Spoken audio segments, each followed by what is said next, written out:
Alright, what's up guys? So it's been a while since I made any sort of video or anything. I've just been kind of working on this in my spare time. You guys probably remember this from the short block assembly video. Just had this on here test fitting it. So this is the 22T short block that I put together. I just kind of started slapping on stuff. It's been really tedious, so it's been really hard to like film a lot of this stuff because I didn't have a lot of the parts I needed. So what I've been working on lately is getting like all the little crush washers for these block plugs, finding all the bolts and everything that I actually need. So this is so I have the same Tube 5D heads that my brother has. So these are actually from a 98 Legacy GT. So it's supposed to be like the best 2.5D head to get, like 98, 99 is kind of the best. I've heard you kind of want to stay away from 96 because they have a different lifter design or something, and you just want to stay away from 96. I think the intake manifold is a little different as well, but so these valve covers are just on here temporarily right now. I did want to talk about a little bit about what it takes to do this conversion, because a lot of people were kind of confused and were posted in the comments and stuff about what do you actually need to do this, and why do you want to do this with 2.5 heads instead of whatever, you get some 2-liter heads or anything like that. So the first reason why I want to use 2.5D heads is, one, they flow really, really well. They flow almost equivalent to like a stock LS1 head almost. It's pretty close in CFM, so that's one reason. The other reason they're super cheap. Like, I got this set of heads for like $75 for the pair, and I spent like maybe $150, $200 in machine work. Had them all redone and everything. Valve stem seals, everything you'd normally do to a set of heads. And yeah, so it's pretty much, I got all the machine work and buying the set of heads for the cost of like 20K or 20R heads or something like that. So I did have to have them modified though, because obviously these are naturally aspirated heads, so there's none of this stuff in the back here for a turbo setup. So you guys kind of saw a lot of this with my brother's engine, but we basically had the machine shop drill and tap this to, I forget what the actual thread count it is. I mean, it doesn't really matter. It just has to match whatever type of fitting you get. I think this is like 3/8 barb hose, so it's sort of like the stock drain size. So this is, and this is basically where it goes factory anyway, is because there's an oil galley right behind this section under here. So we just kind of drill and tap a hole right there, and I can just thread this in, and it's pretty much tight how it is, and it has to kind of go around the coolant feed. So I guess this is coolant return. I'm not sure exactly, but this I had to buy brand new from the dealer. I mean, if you can get your hands on these parts, that's better, but this is from a 205, so like a O2 WRX coolant pipe. This I just also had to have drilled out. There's already a hole here, but it's not drilled all the way through and tapped, so I just asked the machine shop to drill it out and tap it to the factory banjo bolt thread size, which he knows. I don't actually recall what the thread count is, but so he just did that, and I got a factory bolt, factory washers. It bolts on right here, pretty much like stock. So and this right here is the oil feed, and this is already here. This is just a bolt that comes in the head, so you just take it out and you thread in your banjo bolt for your oil feed. And that's pretty much it for all your plumbing and everything. You don't have to run anything to the oil pan or do anything weird. But let me flip this guy over and I'll show you some of the other setup stuff I got, because what a lot of people don't know is you have to use pretty much everything from the 2.5D. Like, if you want to use dual overhead cam heads, you have to have a dual overhead cam crossover pipe right here, because this is shaped a little bit different here. And also there's a few things like these have to be over here because the intake manifold is different. So this is my intake manifold. So on the dual overhead cam heads, these are the bolt patterns different for the heads, and so you have to use the 25D intake manifold. I think you might be able to use like a 20G might bolt on too. I'm not exactly sure, but I find it easier just to stick with the same engine parts that you're using. Just 25D heads, 25D intake manifold, bolt it all to a 22T block is essentially what I'm doing. So it's basically the same setup that Forrest has. I did have to go with this is the 22T oil pump. This is like an O2 WRX water pump because I'm using the oil cooler. I guess it's not really a cooler. It's more of a heat exchanger where the oil filter goes on, which like WRXs have, and only 1991 EJ22Ts like in like Turbo Legacies and stuff, like my brother's car, had that, and so he actually got a short block out of a 93 touring wagon, so he didn't use that piece. And this is the 91 block out of his car that I rebuilt. So that's why I just ended up using all that stuff. This pipe right here is also from an O2 WRX. It just bolts on. These little pipes and stuff are kind of shaped a little bit different, but all these hoses and everything are all from a WRX. I had to use these coolant pipes right here are from a 257. So I used a lot of different engine parts to make this work. These are 257. I had to use, I'll show you in a second, but I used a 257 oil pan and dipstick because I have a Killer B pickup tube that's also for a 257. So if you want it to actually fit right, you have to get the matching parts. So let me flip this guy over and I'll show you some of the underside. So as you can see, this pickup tube, it looks a little bit different than factory. This is it's pretty expensive. It's the Killer B pickup tube. It's a lot more robust because some of these Subaru pickup tubes have been known to sort of crack and the end falls off and it doesn't pick up good oil and your motor blows up. So my brother actually got this off of a junk motor that we actually have in that box over there. That's no longer usable. So it was just kind of free. He let me have it. It was pretty cool. I don't have the matching windage tray, so this is just the 22T windage tray, which is whatever. It'll be fine. It'll work. But this is the cooler I was talking about, or heat exchanger that I was talking about. So this like your oil filter basically goes on here, and coolant comes out of the block here. Actually, it comes out of the water pump, goes through here, goes around the oil as it's going through the filter, comes out here and goes back into the block. So it sort of cools your oil with your coolant, but it also helps heat up your oil because your coolant gets a lot hotter a lot quicker than your oil does. So it helps just get your oil up to temp a lot quicker, so you can get beating on your car a lot faster. So but yeah, as you can see right here, right hand NA heads, so these are the 25D heads. Yeah, all these hoses right here and everything I got are for an O2 WRX. So you just kind of have to mix and match all the parts you need to make something like this work. Because as you guys know, I use 257 rods with 22T pistons in here as well. So this is about as Frankenstein as you can get. Yeah, I'm trying to think what else there is. Need to get a new stud for the exhaust right there.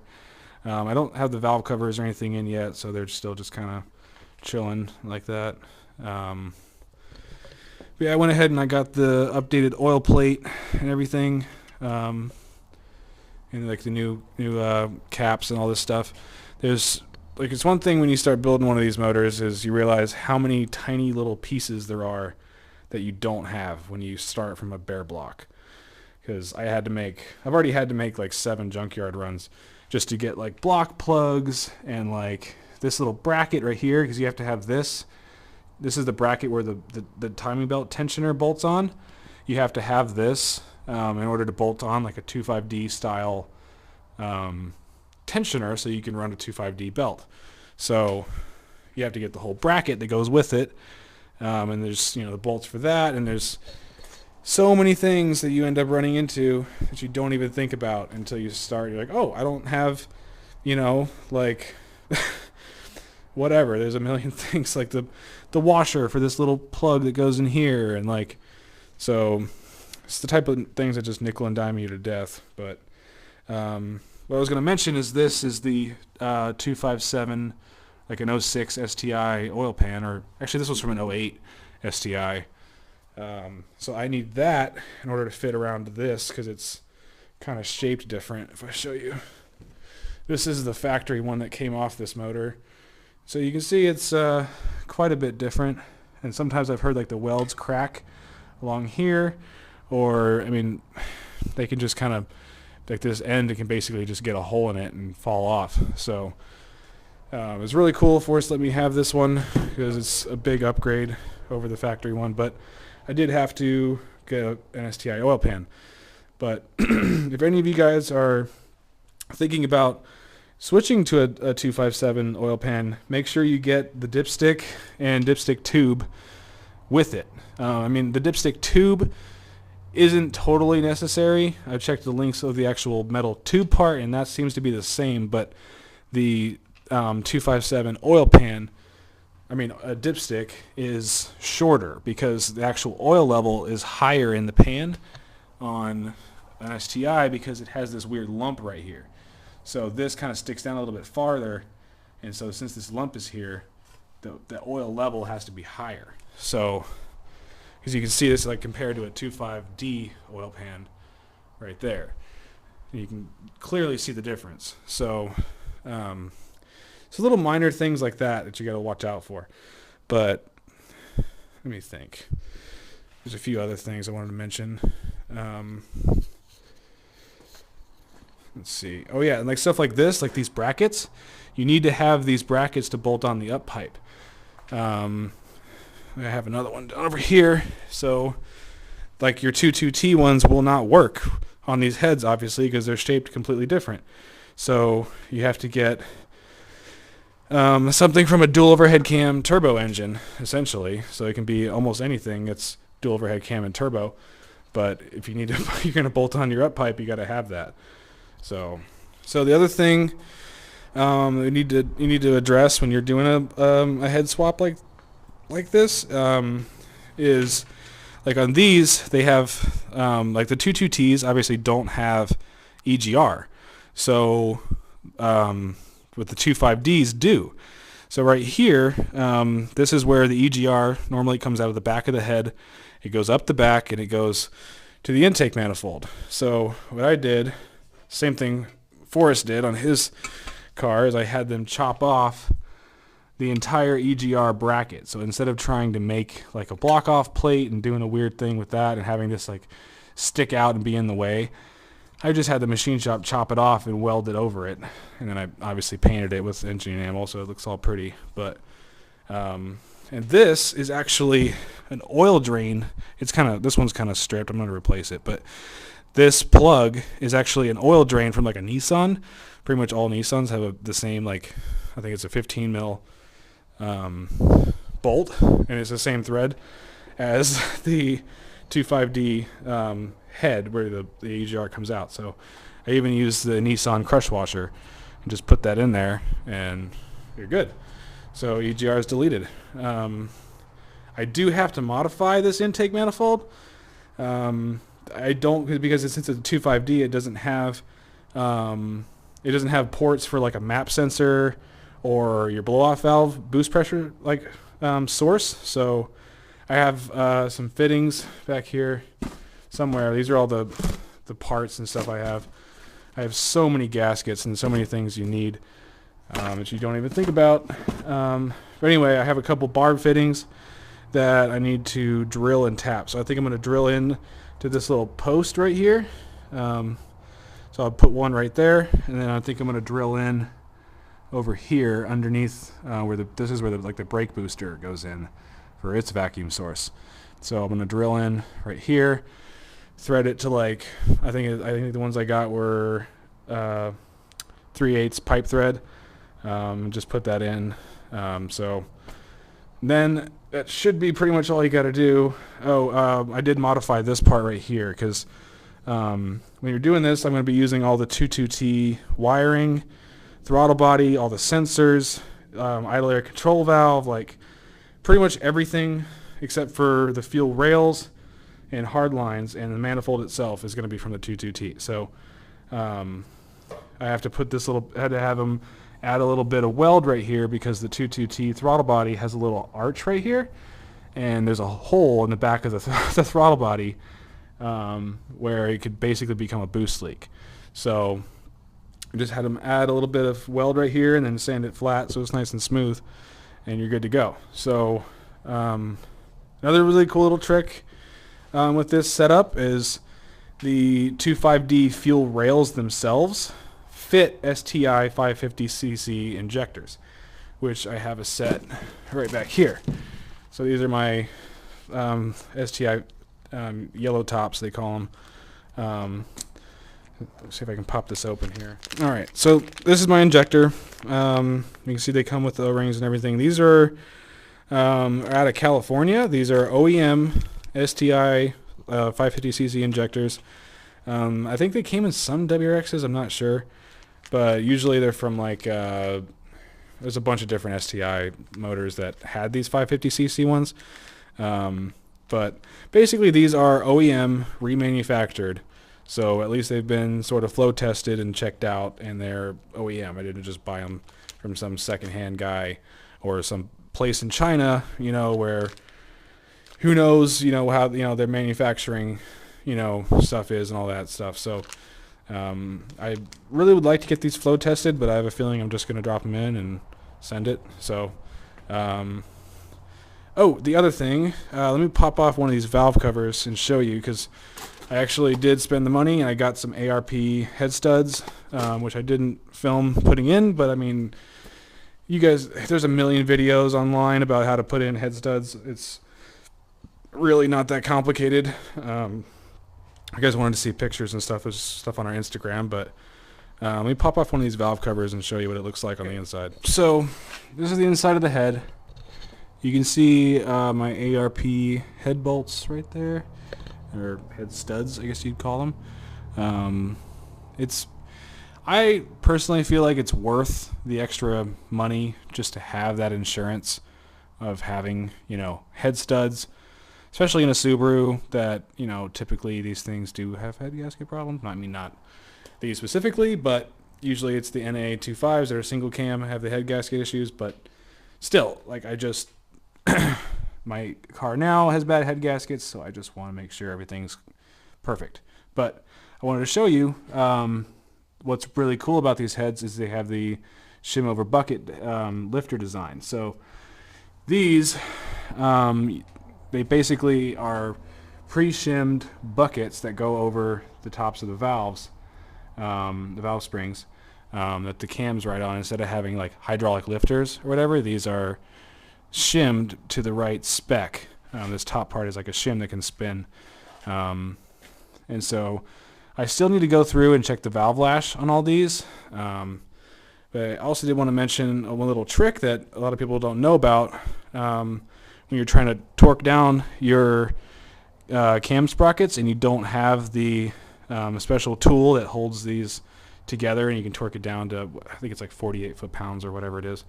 What you can do is the cams, and pretty much all Subaru cams are like this, but they have this spot right here on the camshaft, and it sounds a little sketchy, but you can put a wrench on that and hold the cam still right there and torque it from the other side. Because as we saw in our last dual overhead cam build, you trying to use the timing belt assembly does not work. These stupid plastic cam gears will skip a tooth and it won't even make it to the torque spec. So that's one thing I really do want to upgrade on these are these cam sprockets, because what a lot of people do is get EJ20G cam sprockets, which are, they have the same number of teeth as these and they're the same diameter and everything, but they're made of metal, like one of these 22T ones. So the 22T ones are metal, 25D are plastic because it's a cheaper motor. So I mean, these are fine. Forrest's motor runs these. Lots of people run these. But it would be nice to get some metal ones. So I'll see if I can find some. But people end up wanting a lot of money for just the cam gears because they're getting harder and harder to find. So I don't know. We'll see. But I might just end up using these. But in other news that's not Subaru related, I did want to show you guys this because this is another channel thing that's going to be coming up. I got, for my birthday, my dad got me an MGW short shifter kit for my F-body, my 2000 Camaro SS. It's got the T56 and the LS1. So that's going to be my daily driver while I'm doing this whole swap. So, and I'm pretty much driving it every day now anyway since it's nice out. But I wanted to make a cool little video on how to install one of these shifter kits. It shouldn't be too bad. Definitely something you can do at home. But that's going to be coming up here pretty shortly because I want to get that installed. Just because I'm totally sick of missing gears and everything with the factory Hurst one. Is just, the throw is way too long and it's not worth it. So I'm over it. But can't wait to get that going. But let me think. What other parts was I going to use? Oh, yeah.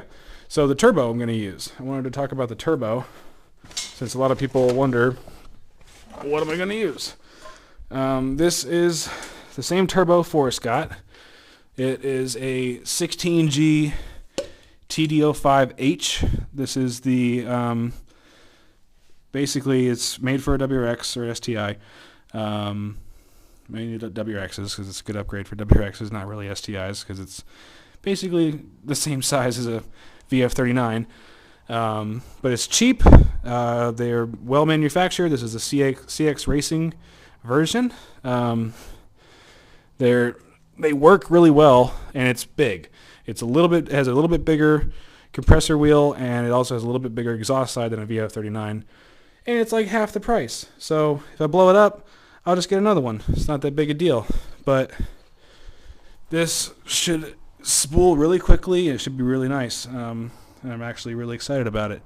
So the goal with this whole build was to make about 300-ish horsepower, as much, as, I mean, I'm kind of limited by my tuning capabilities and also just the setup in general. So if I could make basically stock STI power out of all this old school phase 1 shit, I think that's pretty cool. And so that's kind of my goal, is to make stock STI power out of a phase 1 engine for like a fraction of the price.